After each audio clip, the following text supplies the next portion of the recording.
مشتاق صاحب یہ IMF کا جو ماڈل ہے مجبوری کے عالم میں تو ٹھیک ہے، لیکن ہر دوسرے سال مجبوری نہیں ہو سکتی، پھر نالائکی ہوتی ہے آپ کی. ہم نالائکی کی وجہ سے ہر دوسرے سال ان کے دروازے پہ کھڑے ہوتے ہیں. دیکھیں میں تو اس کو نالائکی بھی اب نہیں کہتا، یہ تو 20 پروگرام ہو گئے، یہ اب مرض ہو گیا ہے. مرض ہو گیا. یعنی مجبوری ایک دفعہ ہوتی ہے، چلو نالائکی 2 دفعہ اور 3 دفعہ ہو گئی، جب آپ 20 دفعہ یہ لیتے ہیں اس کا مطلب ہے یہ مرض ہے، آپ کو یہ مرض لاحق ہو گیا ہے. اور یہ مرض جو ہیں یہ اب سٹیٹس کو اقدامات سے، ہوموپیتھک اقدامات سے نہیں ہوگا. جس طرح آپ نے بات کی out of box thinking, surgical جو آپ ڈراسٹک چینجز، اس کے ذریعے سے ہمیں. اور میں آپ کو ایک بات بتاؤں ندیم ملک صاحب، ان کو احساس نہیں ہے کہ عوام کے اندر کتنا غم و غصہ ہے. عوام اب یہ نہیں چاہتے کہ ہمیں چیزیں سستی کر لو، عوام یہ نہیں چاہتے کہ ہمیں مہنگائی سے نجات دو، عوام اب یہ چاہتے ہیں کہ اشرافیہ کے اوپر کٹ لگاؤ، اشرافیہ کے اوپر کٹ لگاؤ. آپ اندازہ کر لینا یہ سارے اقدامات جو حکومت نے کیے ہیں.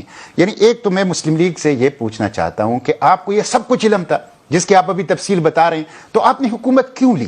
اور اگر آپ حکومت لے رہے تھے تو پھر آپ کے پاس ایک پلان ہونا چاہیے کہ یہ صورتحال ہوگی، یہ ایک بہت مشکل صورتحال ہوگی، اس مشکل صورتحال سے قوم کو ریلیف دیتے ہوئے نکلنے کا ہمارے پاس پلان کیا تھا. لگتا تو یہ ہے کہ آپ نے حکومت لے لی مزے میں آ کے، لیکن اس کے بعد آپ کے پاس کوئی پلان نہیں تھا، پولیٹیکلی آپ پھنسے ہوئے ہیں. نہیں، مذہب میں انہوں نے حکومت لی ہے، اس کا آپ کو ریزن پتا ہے.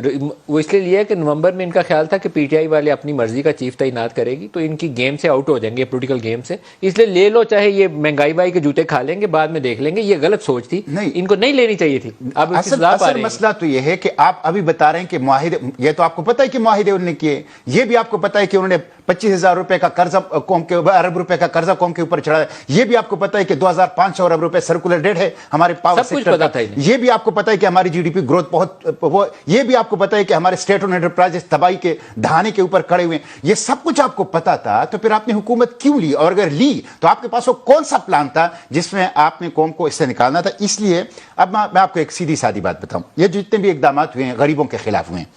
یہاں اسلام آباد میں صرف ایک واقعہ، ایک مثال آپ کو دیتا ہوں. گریڈ 20، گریڈ 21 اور گریڈ 22 کے افسروں کو کنوینس الاؤنس ملتا ہے جو کہ 65,000 روپے سے لے کر 1,00,000 روپے تک ہے. وہ سرکاری گاڑی نہیں رکھ سکتے، وہ کنوینس الاؤنس بھی لیتے ہیں اور سب کے پاس گاڑیاں بھی ہے. یہ ویگو گاڑیاں، یہ لینڈ کروزر، اس کی کیا ضرورت ہے کہ یہ پاکستان کے آفیسرز، پاکستان کے اشرافیہ اور پاکستان کے حکمرانوں کے ساتھ قوم کے خرچے پر ہے. قوم جب ان گاڑیوں کو دیکھتی ہے، یہ ویگو کو دیکھتی ہے، لینڈ کروزروں کو دیکھتی ہے، اس کے اندر ٹھنڈے بیٹھے ہوئے لوگوں کو دیکھتی ہے اور پھر اپنی غربت کو دیکھتی ہے، تو ان سے یہ برداشت نہیں ہوگا.